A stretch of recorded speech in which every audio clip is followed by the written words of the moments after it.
folks. This is Janine Pommy Vega, come to us all the way from Woodstock, New York. And in between Woodstock and here, she's been a few places. If we look a little ragged today, it's because we spent the day down at Soledad working in the correctional training facility. Is that the official name for it? I don't know what the official name is. With inmates there today. Janine led a couple of workshops there today. And a lot of the work that she does is in workshops with people in schools and in prisons around the country, particularly in New York. And we've got here one of the anthologies that she did and worked with prisoners. Great anthology, really, with pictures of some of the folks inside. Let's see if I can flip to one of those quickly. Get to see some of the authors along with their work. And hope we can get some work like that to come out of Soledad. Yeah, really. Janine's going to start off by reading from her recent book, Tracking the Serpent, and reading a few poems. We've had a request for one of her recent poems, one that she wrote in memory of Allen Ginsberg, in honor of Allen Ginsberg.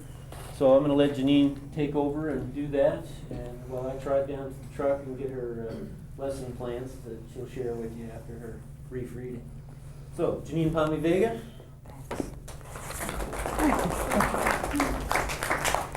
Okay, I'm going to start out with one little piece from this book. The book is called Tracking the Serpent, and it's about journeys through about a dozen years. And the journeys were looking for something, basically looking for the roots of the old mother religion, the mother worship, the non-linear, circular mother religion. So it goes from the Neolithic worship spots in England, Ireland, and France. For instance, there's a hill called Silbury, and it is, well, it's just a huge hill. It was heaped up by hand. It's like a man-made hill. So I went there, and Glastonbury and Avebury, and then Ireland and France, and then back to England. Now the journey, I had been in a head-on collision, and I really needed healing. And so I went, this whole thing was to heal inside and to learn outside. And the deal was, when I started out in Westminster Abbey, this bastion to male supremacy and imperialism, really ghastly, with hundreds of bodies in the walls, and it feels ghastly. Rococo architecture, just awful place. And it's got the poets in one corner, the Poets' Corner. And at the very end, like I started there, then I went to, all these places in Ireland where the mother was worshipped last in 1947 in the caves above the lowlands, and then to France where I went to Chartres Cathedral, built on top of the ruins of an ancient well, pagan well, and then came up. And it turns out that at the very end, when I was in Paris, someone invited me to come and read in Westminster Abbey. And the thing was, it was called Poetry Olympics. And it was, a lot of poets coming together from a lot of different countries. And I'm going to read just that for today, from here. Let's see, what else do I need to tell you? You know who Gregory Corso is? Okay. And the thing is that through the whole peregrination, through the whole pilgrimage that I made, I was constantly addressing or considering the mother in all her different guises. The mother is Lilith, the mother is this, that, and the other. Okay, so here we go. The night was clear over London. A crescent moon was just visible over the traffic and bustling streets. Presenting myself at the Abbey, I was led through a labyrinth of rooms to the chambers of the Dean, where the poets were gathered. Of the 9 poets beside myself, I knew only Gregory Corso, whose work I loved. I respected the regard he had for his service to the muse as the serious and peculiar business of speaking for the truth. The event was called Poetry Olympics. Writers from 7 countries would read their work and the work of others among the tombs and plaques in the Poets' Corner to rekindle an interest in and love for the muse. The host was poet Michael Horowitz, a tall, thin man with frenetic energy. He gave us each a copy of the program, except for the 3 stars of the show, Corso from the United States, Linton Kwesi Johnson from Jamaica, and British punk poet John Cooper Clarke, all of whom had large followings in London, we were to read for just 5 minutes apiece. We went out into the glare of the spotlights and television cameras. About 500 people packed the Poets' Corner. Looking over the crowd, this is my brother, I found Chandor leaning elegantly against a wall in his black Yves Saint Laurent cape. He gave me a little wave with his fingers. The poets before me went on longer than scheduled. When my turn came, Michael emphatically held up 5 fingers. I looked up at the arches sheltering all those celebrated dragon slayers. Of all the churches empty of a female presence, the Protestant churches were the most bereft. The dean of the abbey, resplendent in his red robe, sat in the front row with his hands folded placidly in his lap. Corso sat on the other side, furiously smoking a cigarette. Here and there in the crowd were the green and purple hairdos of the punk fans awaiting their poet. I read my poems of the owl woman and the squatting mother and gathered momentum. I looked at the people and sang to the dragon and her lair of stars, the goddess as lover among the cafes, and Lilith, the queen. When I finished, there was applause. I took my seat, and the camera zoomed in on Anne Stevenson, an English poet who read about birds. Nothing had changed. All the statues were still in place. The seismic shudder I had hoped would shake the stones and walled-up bodies of the enemy's stronghold was imperceptible. The arches were magnificently unmoved. What I wanted wasn't destruction so much as transformation. I wanted the fire of the old faith rekindled from the inside out, starting with the heart, starting with my own. I thought of Juan Ramón Jiménez's poem about the boat. This is a translation. I have a feeling that my boat has struck down there in the depths against a great thing, and nothing happens. Nothing. Silence. Waves. Nothing happens, or has everything happened? And are we standing now calmly in a new way? I would have loved to see everybody suddenly get up and dance around in a great circle with their eyes shining and their hearts full. But that didn't happen. Nothing did. Or had everything happened, as Jimenez said. I think I will. Thanks. I'm going to read one piece from the end.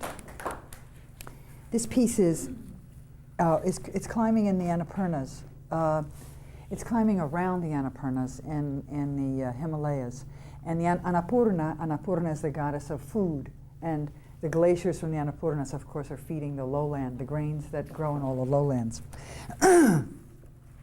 Okay, so, yeah. Here we go. Now,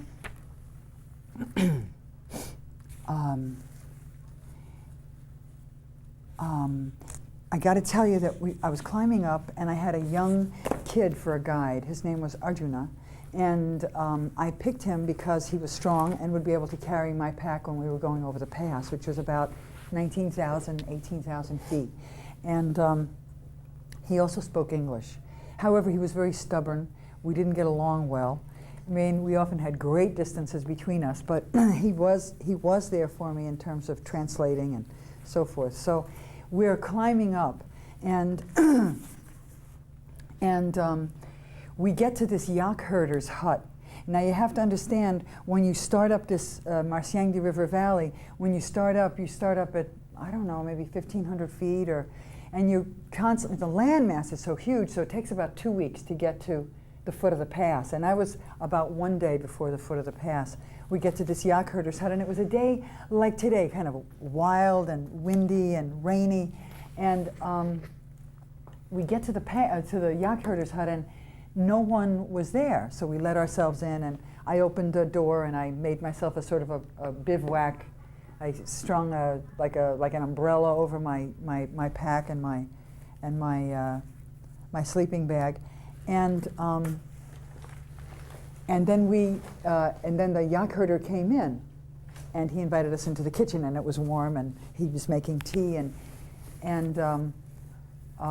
before this, Arjuna had said to me, God is the guest is God. That's the way everyone relates. So that when you come in, your needs are paramount. They come first. And the people will wait until you're absolutely finished before they themselves even begin to have tea, because God is the guest. And in fact, when you're on the path, namaste is what everybody says, namaste, which is, I salute the God inside you. I salute the spirit inside you. So after weeks of this, you really get accustomed to this kind of interrelation on a very sweet plane. So we're in the yak herder's hut, and he calls us into the kitchen, and he's at the stove, and he's making some tea. He was very gracious about our having let ourselves in. In the kitchen, he quickly made a fire and threw in an offering of yak butter. Then he made tea with fresh yak milk for himself, Arjuna, and me. In Arjuna's face, I read consternation and wondered why. The tea was sweet and the warmth a godsend. I watched the herdsman prepare a meal of boiled potatoes and thought how lonely his life must be, day after day in the bleak terrain. When I asked him through Arjuna if he liked his life out there, he shrugged. He seemed to think it a nonsensical question. It wasn't a matter of like or dislike, it was his life. I went to sleep with the sound of his humming about the house. In the morning, he had already gone. So now we're going to start out. I go and I prepare by the river, I wash my face, etc., and then we start out. Now the oxygen is very low up here, so we're sort of like crawling along.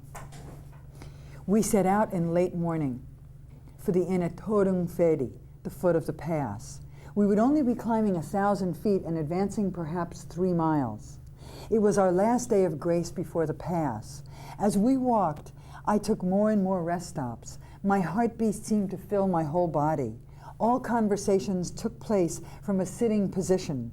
I didn't have enough breath to walk and talk at once. I asked Arjuna what had bothered him the night before. You remember I explained how we say, God is the guest? I nodded. When the yak herder made the tea, he made it for himself as well, and was already drinking when he gave us ours. He shook his head. That is not the way things are done. I was nonplussed.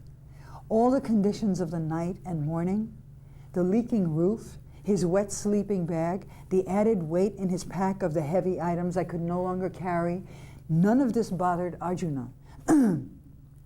But a countryman who carried himself incorrectly seemed to threaten the equilibrium of the universe. He could neither accept nor overlook it. Making my way at a snail's pace, I had ample time to look around at the bleak, relentless terrain. It was mid-afternoon when Arjuna pointed up the stony slope to a dark pile of rocks at the edge. I could vaguely discern the outlines of a building, the inn at Torungfedi. As we approached, a youngish-looking man standing on the edge called out in greeting. He was looking off under his hands at the path we had covered. I turned around. Nothing there. I asked what he saw. He sighed and said he also saw nothing. He was waiting for a friend who might be coming. His face was outlined against the rocky slope. I thought, if the yak herder's life had been lonely, this man's life must be doubly so. He showed me his garden protected by a stone wall, where he had some hardy spinach, potatoes, and cabbage growing. I'd been told that sometimes the inn was closed. I was infinitely grateful he had taken it over and planted the food and gathered the brush for kindling. Just before dark, a large group arrived, a French couple, a single Israeli, and a trio of Germans, with their respective porters, 4 in all. The innkeeper was quietly busy at the stove. The dal bhat, which is lentils and sort of peas and rice, which you eat 3 times a day. The dal bhat would take an hour and a half. He was also making an extra treat of potatoes and onions. I sat at the stove drying my socks and gloves on my knees. Next to me was Arjuna, and around us, at varying distances from the stove, the other porters. One lantern sat on the table against the wall where the new group sat and waited. The other shone on the innkeeper and his pots and pans. From time to time, he added a precious stick of wood to the fire. "How long before the food is ready? We're very hungry." The tone of voice made me cringe. The Israeli addressed the man at the stove, who nodded and said nothing. The people began to talk among themselves, as hikers will, about how hungry they were, how much they could eat, and what dishes they would like to have, down to the tiniest details. Suddenly the door flew open, and a man entered, wrapped in what looked like a heavy bathrobe. On his thick black hair was an inch of snow. He greeted the innkeeper and took a place on the bench behind the stove. Arjuna explained he had just come down from the pass. "In the dark?" I said. It was more an expression of wonder than a question. Arjuna translated. The man did not seem to think his act particularly noteworthy. He said the weather had not been good. As far as I was concerned, he was a hero. The food was ready. The innkeeper served the group at the table, Arjuna and me. Only then was there room on the stove to boil water. He made a pot of tea and served the newcomer, the porters, and lastly, himself. "Not eating?" I asked, indicating the man in the bathrobe. "We aren't hungry yet," said the innkeeper. The people at the table were as good as their word. After the first helping, they asked for seconds. I watched the innkeeper spoon out the last of the peas and rice. He would have to cook a whole new batch for the porters, the newcomer, and himself. He carefully scooped out the potatoes and onions to save for the second sitting. One of the German boys came over and pointed. "I'll have the rest of those potatoes," he said. "Wait," I said, "there's no more left. He's saving those for the people who haven't eaten yet." The young man looked at me as though I were crazy and held out his plate. The innkeeper dropped in a small portion and covered the rest. The French woman called out in a loud voice for apple pancakes, as though addressing a waiter in a crowded cafe. I looked at her across the room. "There's only so much room on the stove, you know. These people won't even begin to cook for themselves until you're done eating." My money is good. I'm entitled to ask for pancakes. Entitled. I felt like telling her she should get down on her knees and thank God someone was here at the pass so she wouldn't have to starve in the snow. But I said nothing. The newcomer was quietly drinking his tea and drying his head with a rag. "That's why we cannot allow ourselves to do it your way," Arjuna murmured. "One time selfish, there is never an end."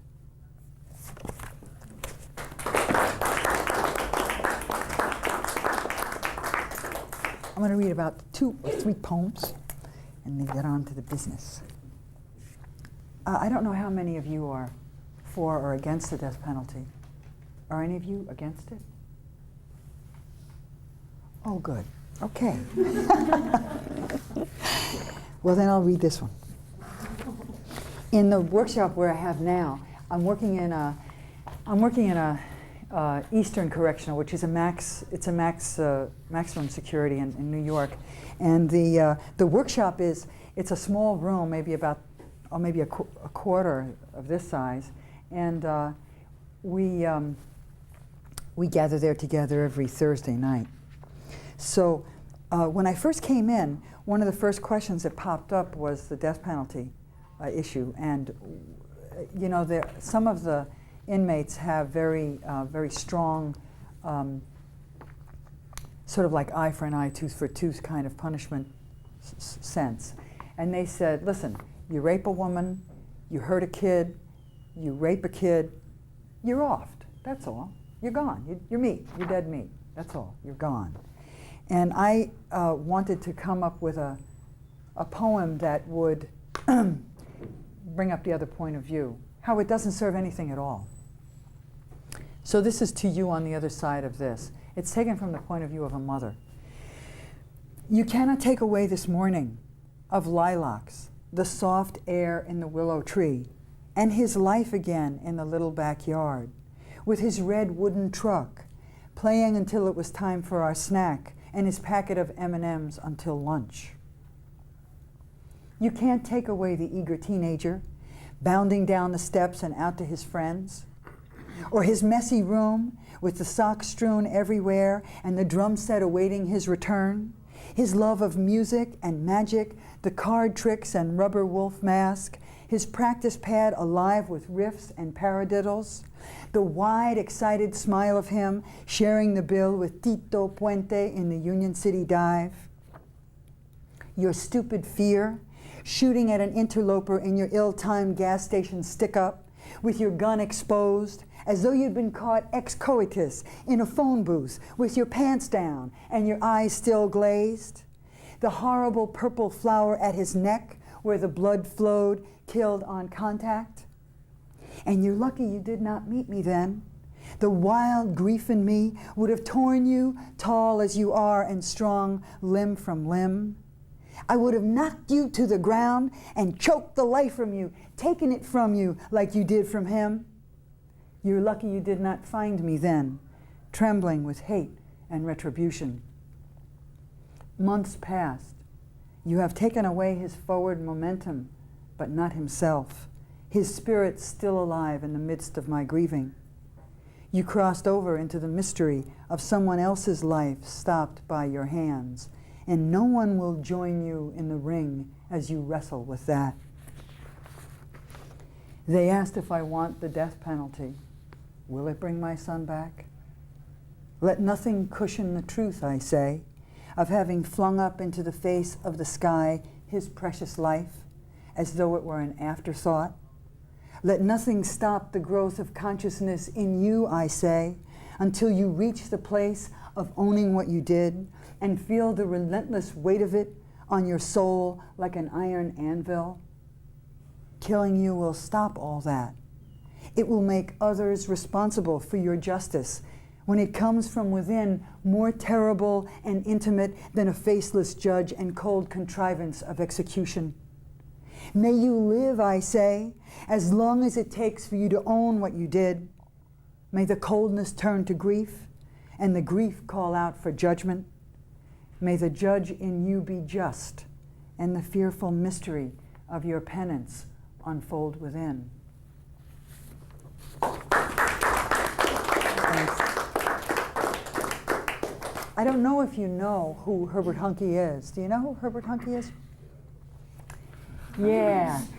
Herbert Huncke is the exquisite midnight talker, a big storyteller who I've known since I was 16. And he had just gotten out of Dannemora prison for some, robbery, probably a big robbery. and he was the one who coined the word beat. He was a 42nd Street character, and he got mixed up with Allen and William Burroughs, and he sort of was he's the junkie in William Burroughs. He's the junkie in William Burroughs' book Junkie, and he's Hassel, Herb Hassel, is it in Jack Kerouac's book, and he's in Go by Cleland Holmes. He's I forget his name. Well, he's the sort of the underworld guy who's always sort of creeping in and out. Because the thing about Huncke was, if you were his friend, you would know that he was either going to borrow money he'd never repay or rip off whatever's important to you when he needed a fix. That was just the way it was. So, I mean, we lived together. He stole my typewriter, I don't know, 3 times. I said to him, Huncke, one of these nights I'm going to need to write. I'm going to wake you up, man. I'm going to talk to you until I can get some satisfaction, Didn't make any difference. I didn't get the typewriter back. And I was with him when he was in the hospital just before he died. He died on August 8th. And one of his friends, Jerry Poynton, said, well, we had a great intern who was taking care of him. See, the thing about Huncke was he had this tremendous grace that no matter where he went, he always got the best attention because someone would be so endeared to him that he would get, like he had friends who were 17, 20, 27, 30, 40, 50, 60, 70. I mean, he had them right up, and people who were loyal to him, you know. So we had this intern, and the intern said to us, "No, I think Mr. Hunky is getting better. I think he's really getting better." So Jerry said, "Well, a good yardstick of how good he's getting is when he starts to borrow $10 from you. Then we'll know he's ready to get another fix." So this is called Hunky. I read with him like scores of times, and he always started, in the beginning, he always started with this piece. It was, "You mentioned Ponderosa Pine, and I am catapulted back, way back." That's how the piece starts. You can get his work in the Hunky Reader, put out just now by William Morrow. It's just out. "You mentioned Ponderosa Pine, and I am catapulted back, way back. The first time I heard you read that piece, I was 16, and you had cheekbones jutting out into the night of cafeterias, 42nd Street dives, and intellectual cafes. There was a purity of belief. You have always believed in goodness. Your voice hovered over the circle of listeners like a disembodied storyteller. Midnight talker, last of a long line, fascinated with the curious details. From your Chelsea hotel room window, where I looked out at the 23rd Street crowded afternoon, you said, 'Look, our sitting here and talking, you and I, this is the spirit for me. This is God.' And I agreed. I knew you would, you said. You told of the dolls, a parade and series of dolls left on top of the garbage cans outside your window on 7th Street, and the one hanging by the neck above the entrance just before Louis died. And the voodoo doll you showed me once with the seeds in her stomach, they pricked anyone who pulled up her dress. What about her, I said. Did you dump her onto the heap in the corner of the backyard with the others? No, you said. I could never work up enough disinterest to throw her out. Like the little details you brought into the stories that lit them up and engraved them on the brain pan. Despite the demand for pedestrian fact, you could never work up enough disinterest to throw them out.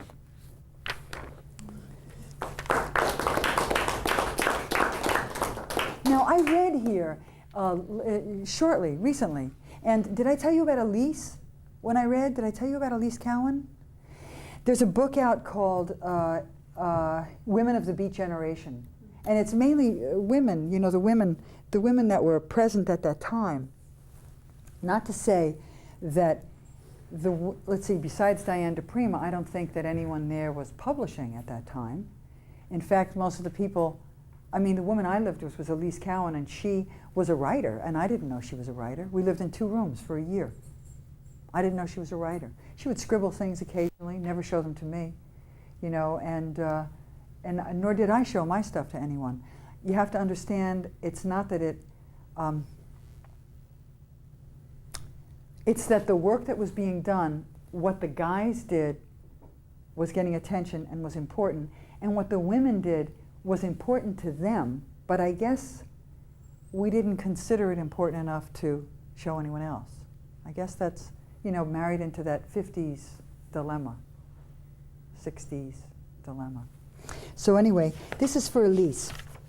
And I wrote this poem on the eve of my coming out here, I think it was maybe 2 years ago. And the thing was, she's in this book, The Women of the Beat Generation, and I had never read anything of hers. I had never read a poem of hers. She died at the age of 28 or 29 by jumping through a plate glass window. She did not open the window. She jumped through the window to her death. And so when I read this poem, I read all her work, and one of them was a love song to me, which I had never read, I didn't even know about. And so I answered with this poem called Elise. 35 years after the fact, I read your poem, addressed to Mr. Death, a love song you never showed me. I remember that time, the 2 of us on a bus through Queens or Brooklyn, coming back from an all-night psychedelic journey, mescaline perhaps. I was laughing, and the laughter was infectious. You also were laughing, and the other passengers riding to work. We were suddenly all giggling in the sunny, cold morning. I didn't know then what I have learned since, that the coded messages from one's own psyche need not be private nor decipherable. Since then I have learned these songs from the center of oneself are also from the center of everyone else. And the God I yearned to grasp I held within. Since then I have learned that all love is a face of that there are no misfits, no stragglers, no one left out of that effulgence. There's a passage through the white cabbages, you said, I said, a cryptic communique mailed from the psyche to the girl who traveled. And the way she envisioned was a way we walk, in the life or out, a pathway back to where we came from. You were so eager to wipe out the traces, to hurl yourself through the plate glass window, believing you needed to smash your way through. The goddess of compassion, who looked out of your eyes at us all your friends, would have, given time, perhaps, turned and witnessed your own quiet and demanding beauty. It was something you had to do. Now, 35 years later, you are the young one, the 29-year-old, angry at herself, who could not believe she knew the way home.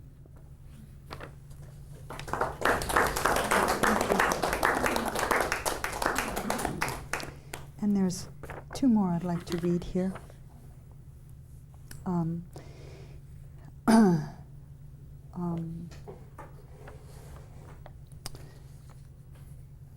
This one is, it's called Comet, and it was written during the time of Hale Bopp coming through our space.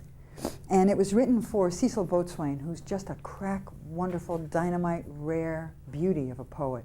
And he was in my workshop for a long time, and he won first prize in the Penn Prison Writing Awards, which is a nationwide, has thousands of entries. He won first prize.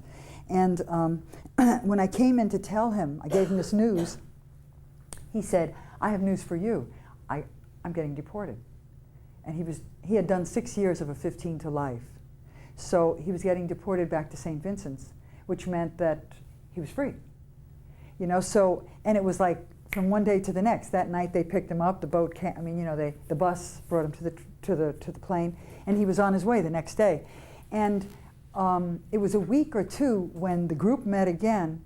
We met in another place, a classroom, and his best buddy, Alejo, had received a letter from him. And the letter was a poem. And the poem was about how when the plane lifted off and he looked down at the earth underneath him, he started to speak the names of all his buddies, of all his friends, as though in the speaking of the name would grow wings, that there would be a freedom inherent in that would, come back to each of those souls still imprisoned. And then at the end he says, I'm coming home. At last I'm coming home. So I'm just talking about it from the point of view of all of us in the workshop. It's called Comet. Over the hills and fields, over the roads and ridgelines, over the forests rushing headlong, fixed in place, a long-haired traveler from space and the beginning of time, a dirty snowball flung from the schoolyard of wheeling planets, fire and ice.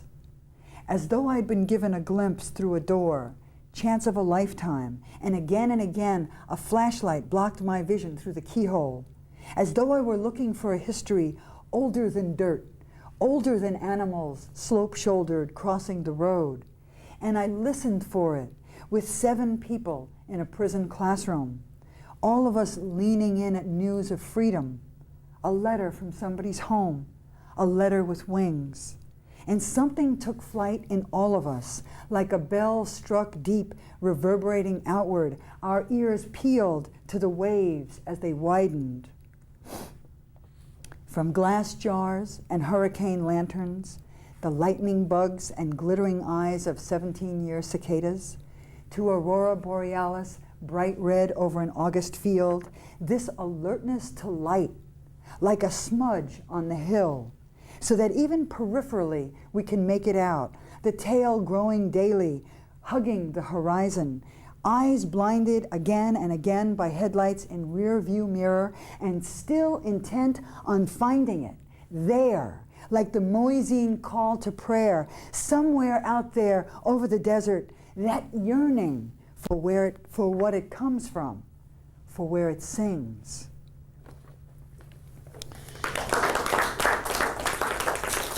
So now this is the last one I'm going to read. This is for Alan. And this was written at the same time, Halley's Comet time. I mean, not Halley's, Hale Bopp.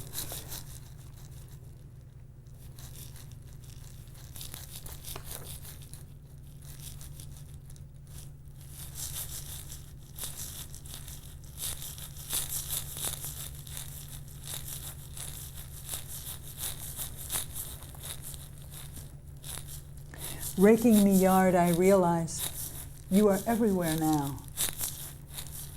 I went down to the river, broke a coconut for you, threw it into the white water spring floods so like you. Sun behind the tree, the flesh of the coconut bobbing in the water like a skull in the breeze. I remember that poem. You saw us walking away from the boat with our skulls, white coconut meat. Your infinite grace in connecting people. I never saw you miss somebody's name, making introductions, leaning in with thumbnail sketch of personal accomplishments, a vast networking consciousness in you, all the writers and reporters, all the teachers and musicians. You were the hub, the axis. A 16-year-old kid in the parking lot stops me last night. He loves your work. The men in the prison workshop ask for your book. That mugging poem they especially like.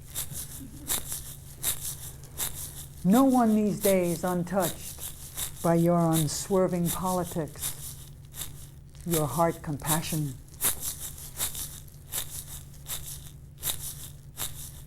Mark Twain, born with Halley's Comet, left on Halley's return. Hale Bopp enters, brightest emissary we will ever see from the stuff of creation. And fittingly, you take it out, like the F train from 2nd Avenue. Don't be sorry, you said, speaking of your death. I've been waiting all my life for this. I remember the gallon jug of death vine ayahuasca you brought from the Amazon.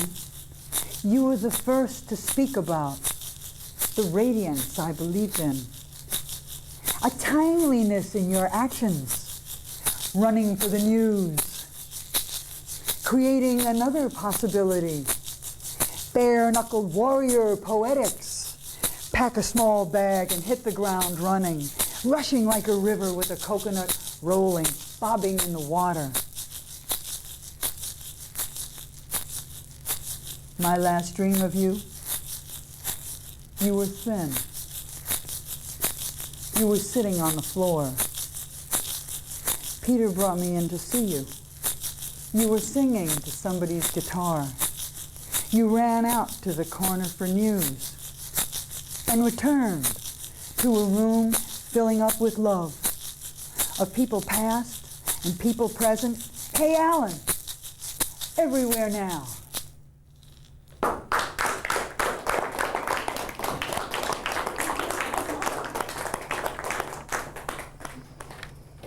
So that's a little introduction. Thanks, Janine. Very good. Like points for releasing for him. Thanks. So this is going to be a workshop about going out into the field and talking with these kids who are high school kids, right? So the thing about high school kids, as you may remember, is that the most important thing to them is them. And the more you can bring that out, the better they like it, really, and the more interested they are. And when they say, oh man, poetry, you just say, you know, this is about you, this is about your opinions, your feelings, your memories, your dreams, your hopes, your vision.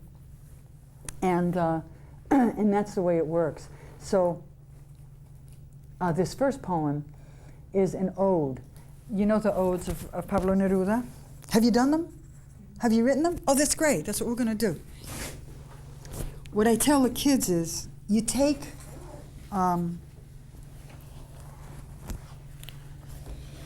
something that's important to your life. It's got to be important enough for you to write about it. It can be a person. It can be it can be a place. It can be an object in your life. It can be a sport. And then what you want to do is you want to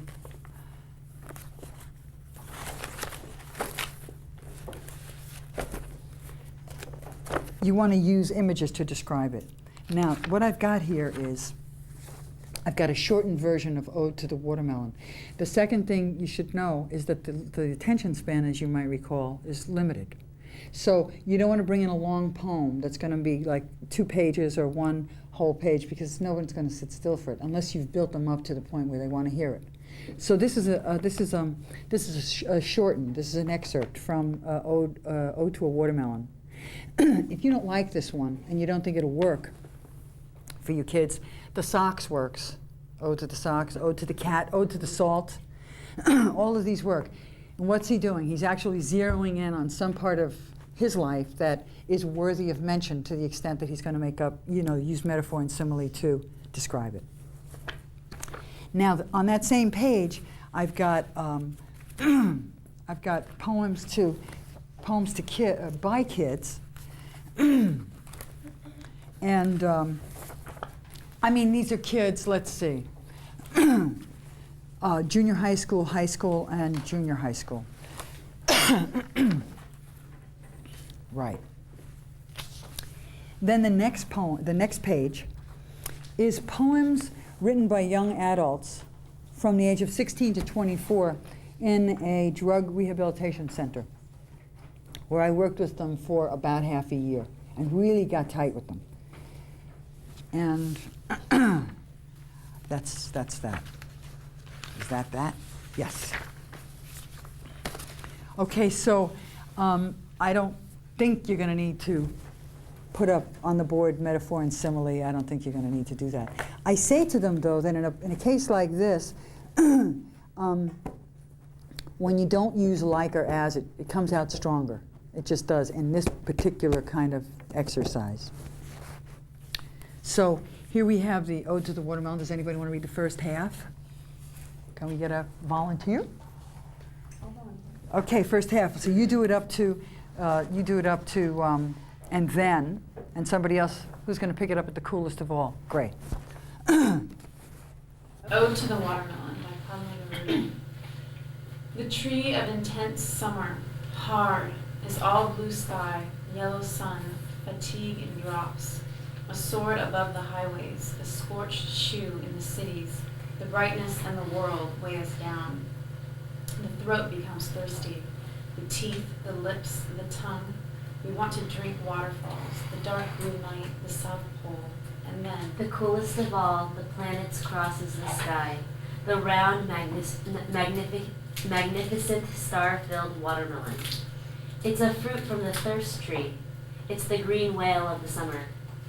Jewel blocks of water, phlegmatic, queen of the fruit shop's warehouse of profundity, moon on earth. You are pure. Rubies fall apart in your abundance, and we want to bite into you, to bury our face in you, in our hair and the soul.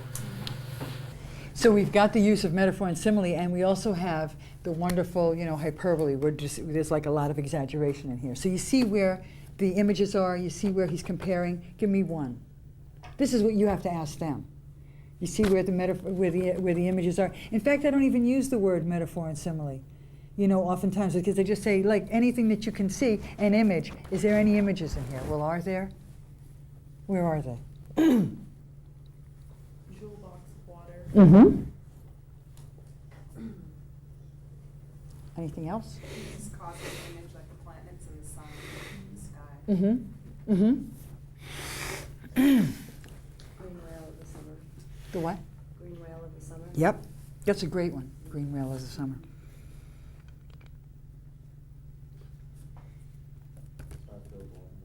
Mm-hmm. Did anybody say the fruit from the thirst tree? Yeah. I wonder how you would draw that, like a thirst tree. Can't you see this big thing hanging off it? Yeah, it's almost like I see like it's a tree made out of faucets, and then you like turn it in water.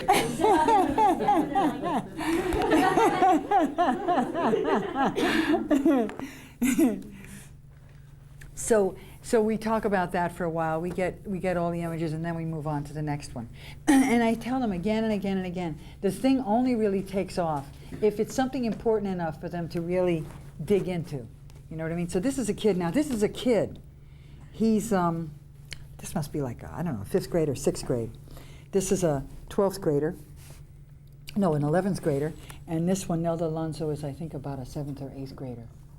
She's a junior high school girl in a rough neighborhood in the Bronx. Okay, does anybody want to read Ode to the Piano? Okay. Ode to the piano. The piano is an instrument that produces sound. The keys are a road of white and black. When you drive, it makes beautiful sounds. The black keys are boats, sailing in a white river. The notes are a gentle sea breeze blowing the boats about. When I play, I cannot stop. So great, right? I mean, just a couple of really strong images, and there it is.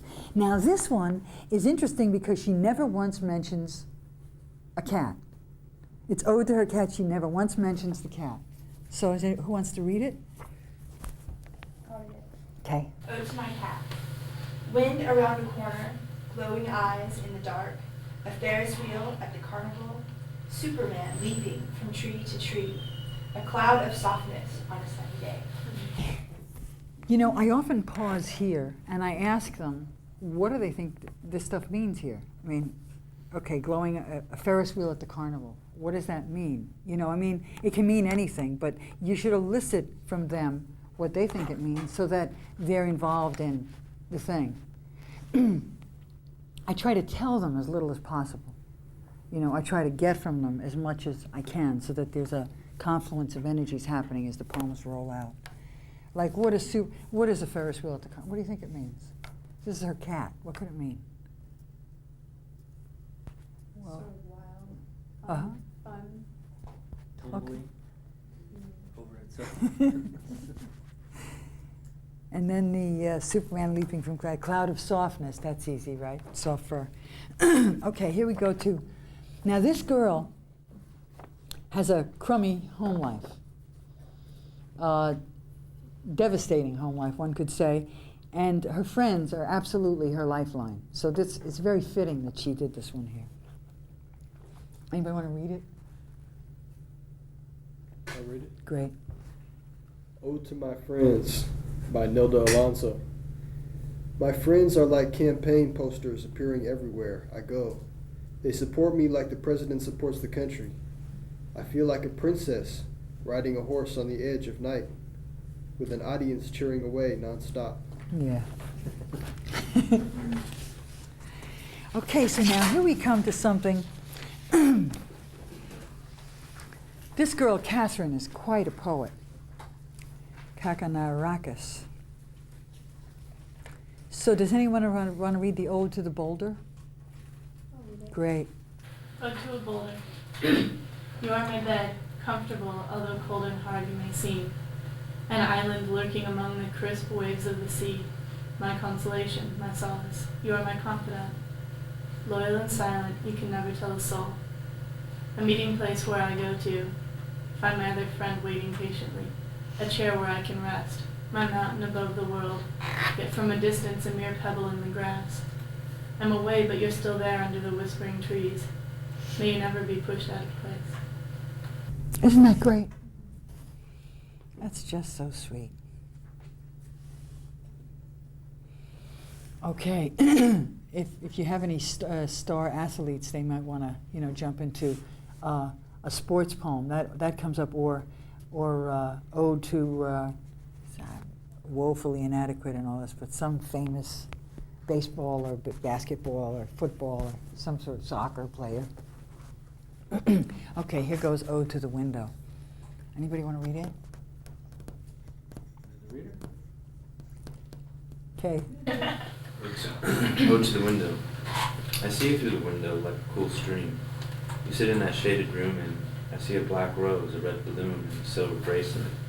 I see a small bird calling out for love and understanding. I see the dusk on an island with the sound of freedom throughout the air. I see the evening, sitting at a cafe with a glass of club soda and a slice of lemon. I see a Mercedes-Benz with the AC on, looking at the sun taking its last bows for the night.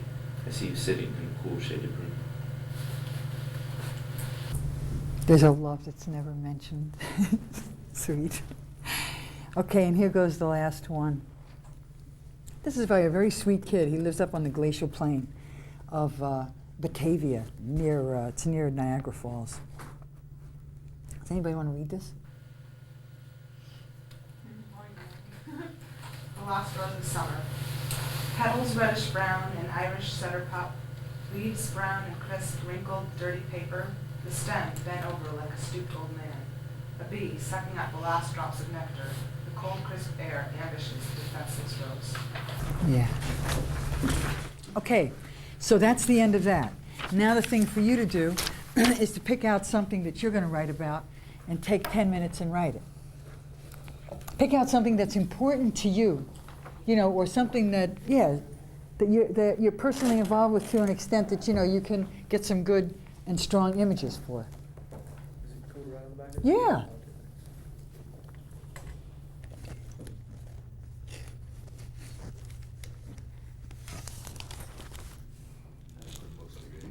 Yeah, let's do it. Let's read them. So does anybody want to start? We'll just go right around the circle. I'll start. This is called My Toy. You guess what it is, I think. Oh, what you do for me, to me, in me, when I'm in you, not just driving, but camping out, especially in you, shell and legs, tent pole, shelter, and terrific runner, pack me in my load to trip on the road and off up Pole Creek, steep dirt rut jumper, graspable atlas of my imaginary heartland, distance swallowing drink of refreshment, mountain shrinker and cave I can dream in. Haul me through the air you cut, pull the wind into my sails, boat me up to the shooting stars, then buckskin wrap me round with your wild whoop exhale, because you were inhaling a world for my eyes to be filled by. Oh, what you do, far-farting horsepower mule load delivery, fantastic Vonderloosing curve hugger who turns night into day into new day in this strange place far away and right here now thanks to you. Yeah, all right, woo!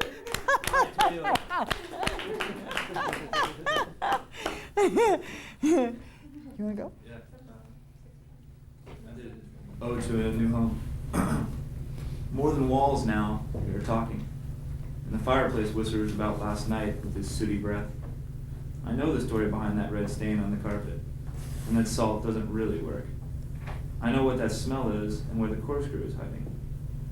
When the cars are quiet and the tweaking neighbors aren't yelling, the sounds of the waves almost reach the porch, and that's where I sit to listen, between the horse's skull and the bonsai in the little Picasso pot.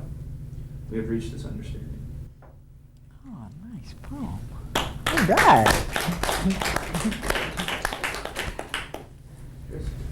This is Ode to my guitar. Coaxing duende from stretched strips of nickel, seeking solace in an altered state, a larynx of wood and metal, just an oddly shaped box to manipulate sound waves that may please us as they crash against the beach. On the right day it becomes preferable to speech, a tonal echo of my makeup resonating like a fluttering moth searching for warmth of the sun.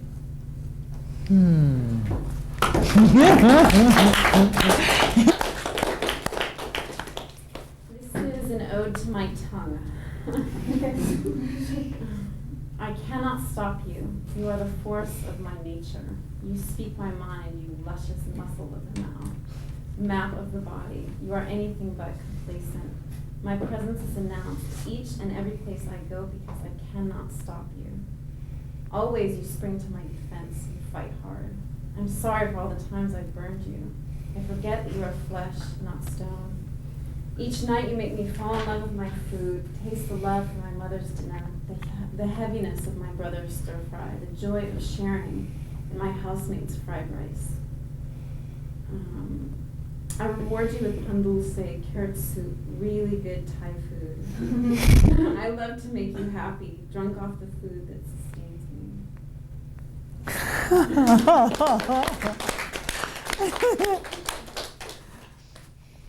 Oh, to Katie, don't leave me, I will know. You bring out the mother in me, although I was just a babe. The soft stroke of the hand against hair, the one I never had. I don't know what happens when I leave. My presence has been an ebb and flow. The tide is what you fear. But you are my secret child. The backbreaking toil I do not have to suffer. But sometimes the physicality of pain is overrated. Restlessness, fear, anxiety, tides are not the most important. Soft hand that gently dips into the abundant foam and cups towards the mouth. No, the tide is not important. Wow. Wow. This is an ode to Aaron's camera. I am your subject. You need motion and I run. I project my body. In the waves you say, I splash. The ocean kisses my thighs. Look back, you say, I tumble. Sand in my hair. Don't look at me. Eye to eye. The camera's pupil dilate. I am the focus. You need emotion and I look pained. Press my face on the pain. Raise your arm, you say. I am tired, my shoulder aches. The glass is cold. I do as I am told. The shutter clicks. I feel it along my spine. I turn, my eye, the camera's eye. You guide me, manipulate the image. I turn, I run, I fall. I dress up for a fantasy. You hope the day is sunny, but sometimes we get rain. You need to travel. I get the ticket, pack the bag, take the steps. Once, twice, again, again. You change the lens. Step here, you say. It is taking all day to get your shot. My shoe, the focus now. Step down, you say. I wonder who I am in the camera's eye, in the black hole, the tunnel to immortality. A figure, a ready image, a form reflecting light, indexical. Tomorrow I look back, and your pictures tell me what it means to be alive. Wow.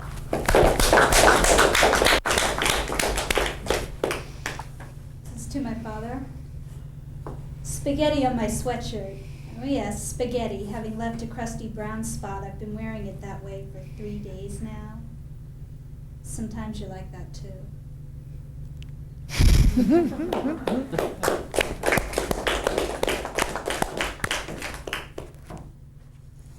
Ode to Aunt Gwen.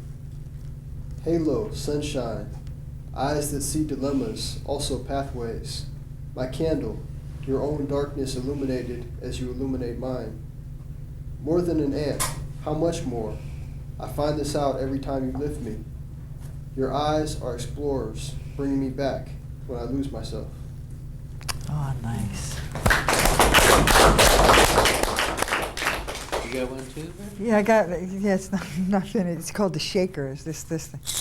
Clicking seed pods in the Amazon canopy. Crickling knees of the crickets in dry grass. Urgency of a rhythm that has crossed the Atlantic and sought you out. Lifeline of the singer, storyteller, dancer in mid-flight, landing on a movable surface of grumbling stones. Arroyo of rattlers who have eaten the water and given insistent noontime heat. Insects that harry the sleeper into wild aphrodisiac dreams. O traveler, close to the bone, across the dry grasses, salute at the threshold, shaman apprentice. It's not done, you know. Okay, let's go on. Now, the next one is called A Spirit Portrait. It's an extension of the one we just did. And many of you actually did that by singling out a person and coming up with attributes for that person. And if we'll just read through these real quickly, what we're going at here is, like several poems just now, is we're not trying to capture the physical a description of the person so much as the soul. We're trying to capture the soul. And how we're going to have to get it, since the soul can't be captured, is obliquely from the side. As like when you have peripheral vision, you can actually see the tail of the comet. Sometimes you can't see it head on. So through these sidelong glances, we're going to try to capture the spirit of the person. So let's just read through these real quick. We won't even stop for comment because I want us to have enough time to write. So here we go. Who's going to start with Grandma? Yes? Good. And who'll do Larry Bird? Okay. How about Mr. Plant? Mr. Plant. Mr. Plant is a wonderful poet who was in Sing Sing for 27 years. He's out now. Who'll do Aunt Marcel?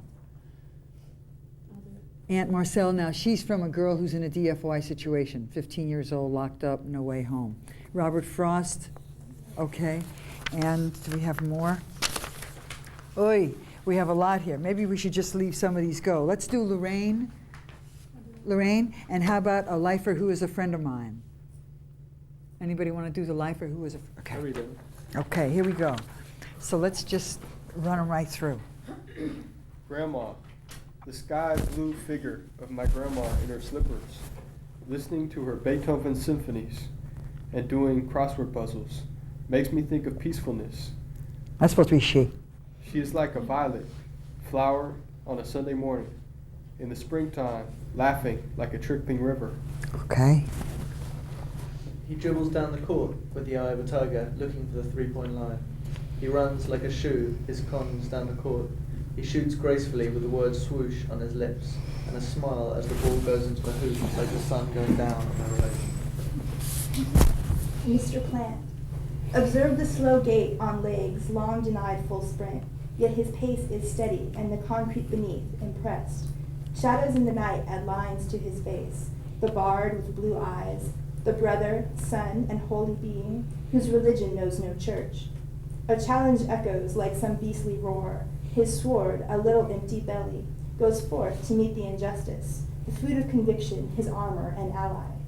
In time to come, a stranger's hand will carve his journey on quarried stone, and I'll plant a daisy or push one up at the toll of a bell. Portrait of my Aunt Marcel. It was a Sunday morning about 6 weeks ago. I saw my Aunt Marcel. When I looked at her, I felt like I was sitting on a cloud, and she was it. The radio was turned up to gospel music. I felt as though I were in church. Here she comes, saying, "Hi, little girl," in her high heels. She looks like a rose, smiling and chuckling on a beautiful summer day. Robert Frost. A cat, quiet but fun-loving, wanders through light blue snows on Christmas morning. A serene, contented face. He took the one less troubled by. A battered leather shoe, orchestra music with no money for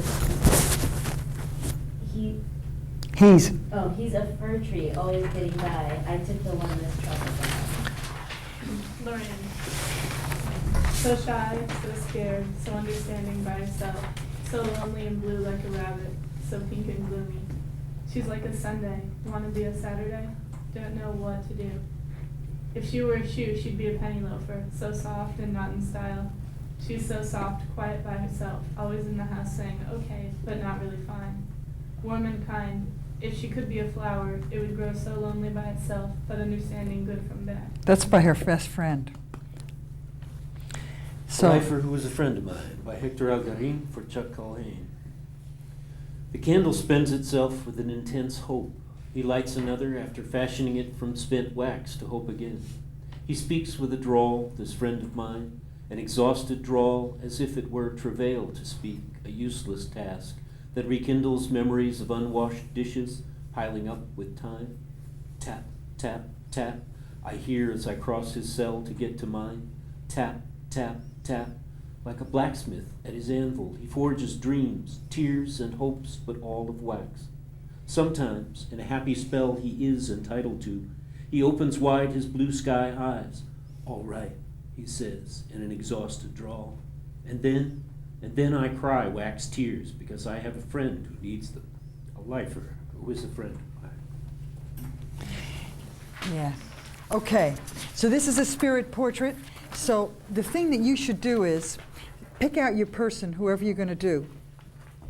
And you can answer the question, but you should probably also write the question down, because this is a great exercise for high school students. You tell them, listen, you do somebody you really love or admire, and if If you don't have anybody in mind, you can always do yourself. That's always a hit. So here goes. You have somebody you're going to do? Just write their name at the top of the paper. And the first question about your person, I'm going to ask you like 12 questions about your person, and you just want to answer them. But in this case, you should probably also write the question down so you can ask it yourself. Okay, so number one is, if your person were a color, I'm not talking about color, hair, eyes, or skin, but color of the soul, their spirit, their psyche, what color would they be?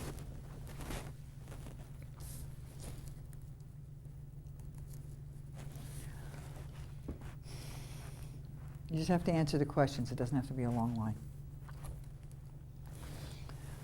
Okay, if your person were an animal, what animal do they remind you of? What animal would they be?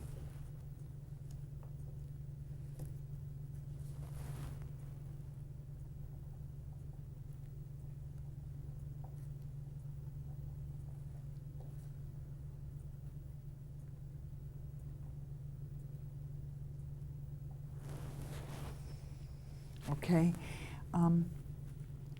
When was the last time you saw your person? Where were you?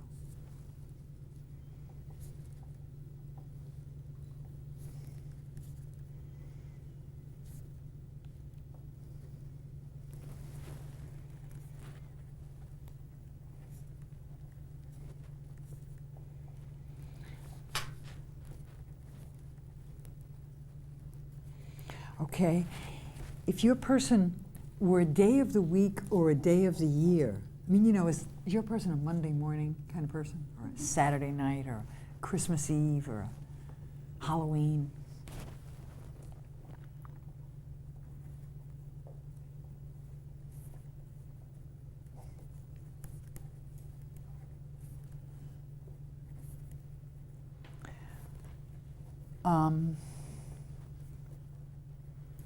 Okay, next is, now when you do this in the high school class, what you're going to have is a lot of talk.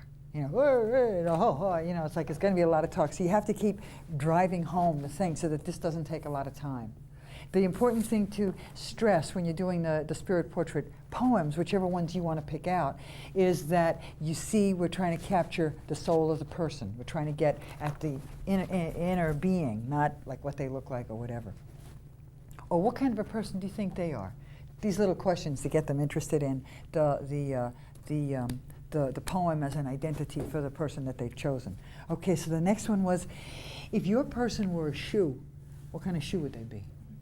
You can tell a lot from the shoes. They say, you know, you can tell the soul of a person from their shoes.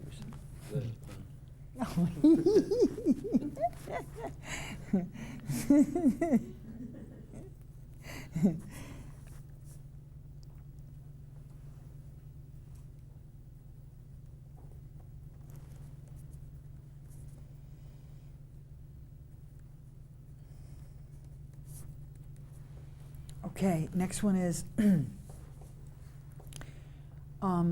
when you think of your person, what kind of music do you think of?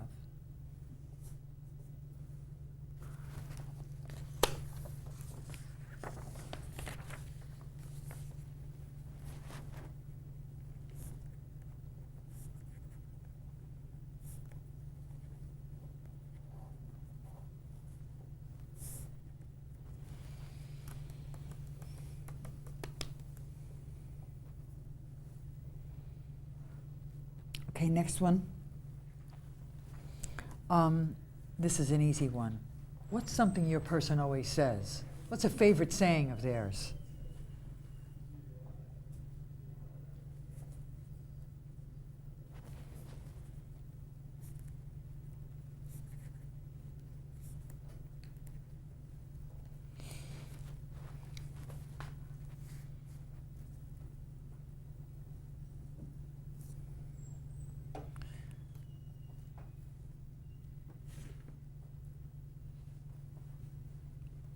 Okay, the next one is, when you think of your person in your mind, where are they? What are they doing? For instance, I have a friend who's a salsa musician in Lima, Peru. He's not always playing salsa. He's, you know, he has a life and he has a home and so forth. But when I think of him, he's on the stage. I can see his profile. He's playing with his band. You know, so when you think of your person, where are they? What are they doing?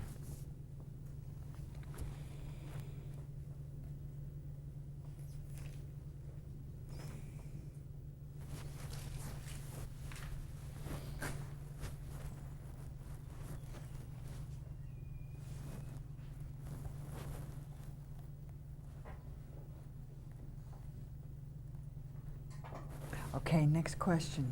What kind of weather is your person? Is it a stormy person? Hot, crackling, tropical weather?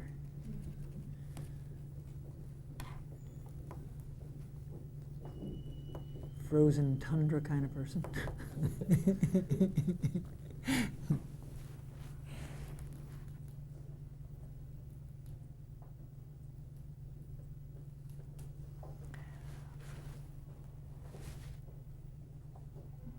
Okay, next question is a little bit hard. Have you ever heard your person laugh? How do they laugh? Describe it.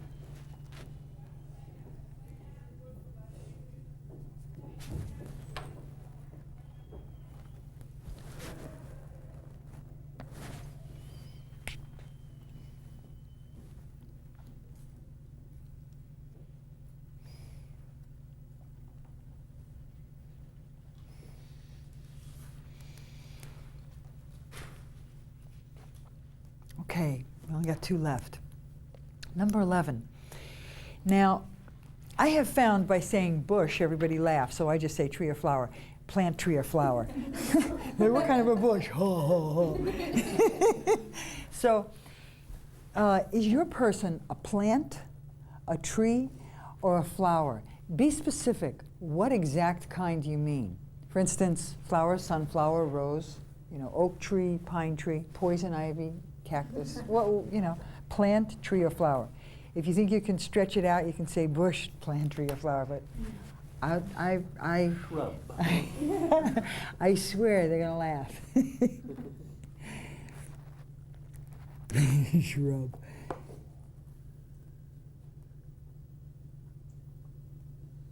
That's right. A shrub is a bush, isn't it? Yeah, it works.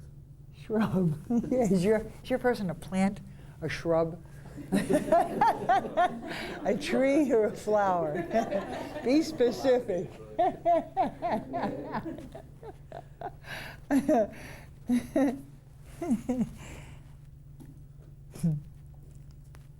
And the last question is, I want you to zero in on your person's face.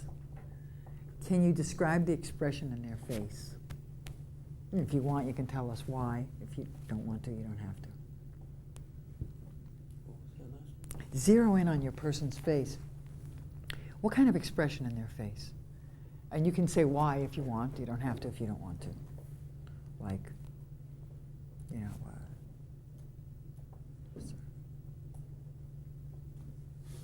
sad with loss, or happy with, their face is animated and happy with victory. Or you don't have to say why, but you can if you want to.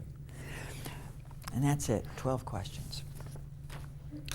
Now you take these things, right, and you sort of float on top of the paper and look at it all, and you know who your person is. So like, you got your answers, so just sort of move around with the answers a little bit.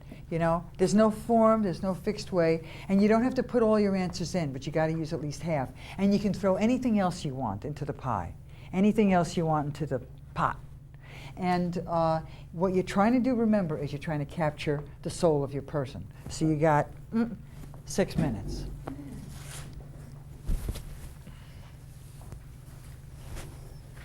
That poem I wrote to Hunky, that's one of these. So I'm exonerated from this particular exercise.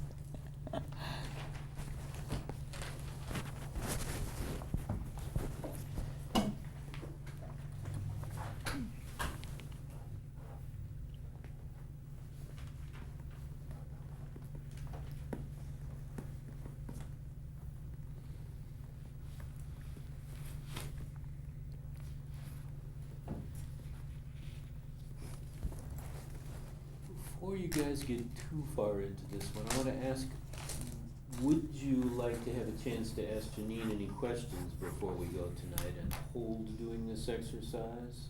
Oh, that's a possibility, yeah. It's 10 to 8 now. How's that feel for you? Yeah? You have to go? Okay. Okay. It is 10 to 8 right now.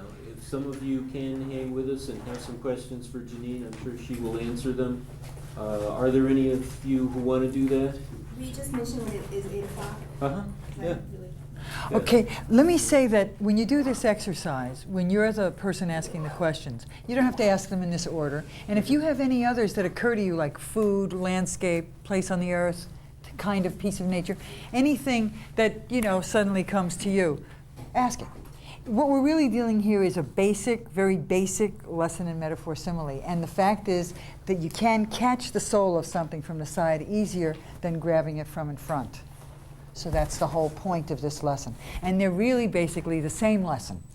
You know what I mean? One is where the student takes something in their life that's important. The other one is, but you know, you're not really going to get them to really respond wholeheartedly to the second until you've done the first.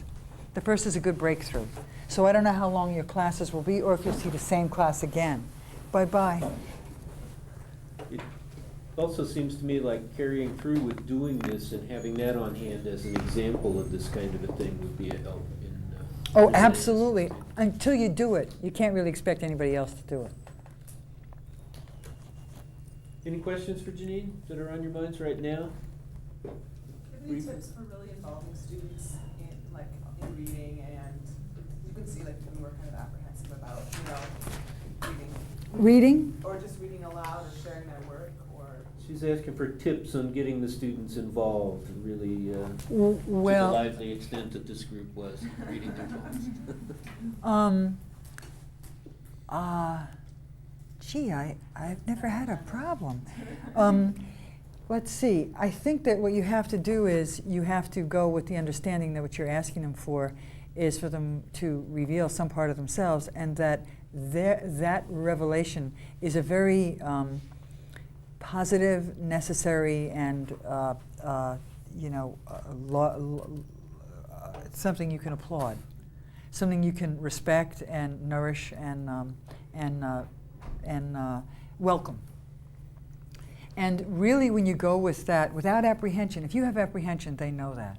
Then they feel your apprehension, they're a little uptight, they don't want to read their poem. But if you go with a lot of love, basically, and you just, then you ask them, hey, does anybody want to read their poem? And like be open and generous with your praise.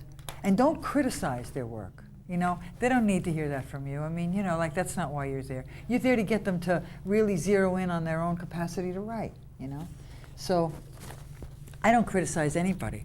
Unless, like I've been with them for weeks and everything, and finally say, this could be, but otherwise I don't ever, tear it apart. Does that answer it? One of the ways Janine gets me involved is with her own enthusiasm. And I think that's something you could carry from this example into the classrooms. Other questions, other thoughts? How about if you encounter someone who really doesn't want to learn? Learn? Yeah, if they don't want to, if they're just not interested. In writing? Yeah, or in being in the class or stuff. Well, the thing is that they are in the class. I mean, if they say they absolutely. I've not encountered people who don't want to do it. They always want to do it. You have to remember why you're there. You're there because you have a positive belief in this. And the fact is that it has a positive effect on everyone. Anybody expressing themselves in a way that's lucid is a positive thing. Gee, I mean, everybody wants, a lot of people will say they don't want to do it because they don't think they can. And like you just like drag even just a little bit, even one thing, even a word, even like a sentence. Great, it's great, And I find too, kids who can't read and write, even though they're in the 10th or 11th or 12th grade, I go to them and I like, without hovering over them or being their auntie or anything, I try to say, well, listen, man, is anybody on your mind? Tell me, I can write it down. No big thing. And I'll do anything. I'll just lay down and do anything to get them to write. I'll write it for them, And the funny, curious thing is, even though they're, adamant about not doing it, once you start it on the paper, they want it read out. They may not even be able to read it themselves, but they want it read out. They're proud of it, This happens a lot when you have people who are not. You'll have it in special ed, if you deal with special ed kids, or you'll have it in poorer neighborhoods where actually there's they might be reading at a 4th grade level, you know, and they never have and never want to read out, and that's that.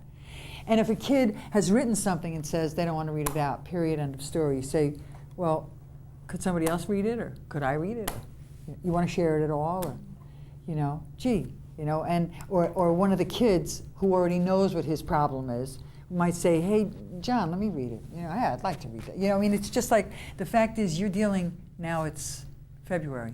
This class has been together since September. They're a political entity. They know each other very well. You know, so they'll, you know, the balance will help you in the room.